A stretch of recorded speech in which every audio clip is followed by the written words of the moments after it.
ලෝක ඉතිහාසයේ ජීවත් වුණු සුප්‍රසිද්ධම රැජිනක් තමයි ක්ලියෝපැට්‍රා කියන්නේ. ක්‍රිස්තු පුර 69 දී තමයි ඇය උපත ලබන්නේ. රෝමේ ජුලියස් සීසර් සහ මාක් ඇන්තනි සමග ඇගේ තිබුණු සම්බන්ධතා නිසා ක්ලියෝපැට්‍රා ආందోලනාත්මක චරිතයක් විදිහට ඉතිහාසයට එක් වුණා.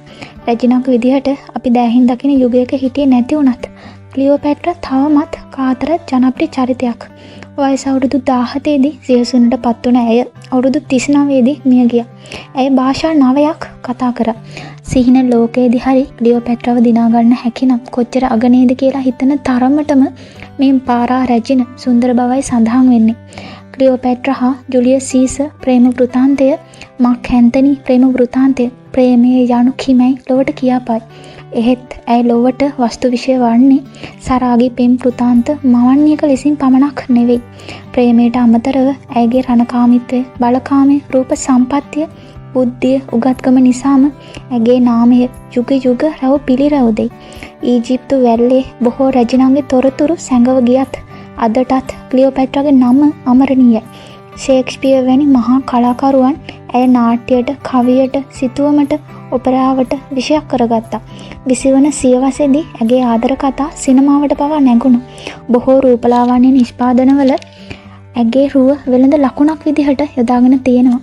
අසම සම බුද්ධිය, චමත්කාරය, සුන්දරත්වය පිළිබඳ බහුභාෂා පාලිකාවක් වුණ ඇය දැවැන්ත දේශපාලන කැළඹිලි සහිත කාලයකදී ඊජිප්තුව මෙහෙයවීමට ඇති අවස්ථාවන්ට අභියෝග කරා.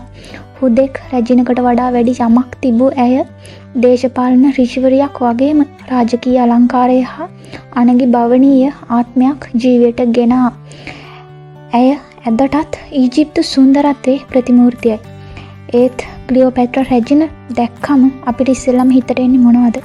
කන්න බැරි වුණාම මිදි ඇඹුල් කියන තියරියත් එක්ක අපි එකතු වෙලා අපේ ඉරිසියාව පිට කරගන්න සිත නිවන කතා ගොඩන්න ගන්නවා. ක්ලියෝපැට්‍රා තමා ඉතිහාසයේ කාමුකම රැජින. රැජිනක් වුණාට වැඩක් නැහැ. හොඳ වෙලාවට අපේ රටේ නෝනේ. එහෙම කියා ඉරිසියාකාර මිනිස්සු එදා ඉඳලා අද වෙනකන් ගන්න මාර හතල් එකක්. ඒත් ඔය කතාව ඇතුලේ අපිට රිදෙන සංවේදීම කතාව මේකයි. ක්ලියෝපැට්‍රා ජීවත් වෙලා හිටපු කාලෙත් ඔයාලා අපි වගේ ඉරිසියාකාර මිනිස්සු ඉන්න ඇති. කතා කියන්නත් ඇති. හැබැයි ක්ලියෝපැට්‍රාගේ හිතේ හැමදාම තිබිච්ච උඹලා ඔය මොනවා කිව්වත් මම රැජිනක්. උඹලා මුකුන්ද මට යන සිතුවිල්ල මතක් වෙන වෙලාවට එයාට දැනෙච්ච සතුටත් එක්ක ඇයට මඩ ගහලා ගන්න ආතල් එක නිකන් ඉරගාව කලාමැදිරිය තිබ්බා වගේ. ඉතින් මම ඔයාලට කියන්නෙත් ක්ලියෝපැට්‍රා ඒ විඳපු සතුට වගේ තමන් ගැන තමන්ට අභිමානයක් දීගෙන ගන්න සතුටට ඔයාලගේ විදිහට කිව්වොත් ඒ ආතල් එකට හුරු වෙන්න පුළුවන් නම් අන්න ඒක මාරම වටිනවා. හැමෝම බලන් ඉන්නේ අපිව වට්ටලා රිද්දලා සතුටු වෙන්න. ක්ලියෝපැට්‍රා වගේ හයිය හිතක් එක්ක නැගිටින්න. ඔයාට ඔයාව ෂුවර් නම්, ඔයාට ඔයාව හරි නම්, ඔයා කරන්නේ ඔයාට කරන්න තියෙන හොඳම නිවැරදිම දේ නම් ඔයා කරන්න.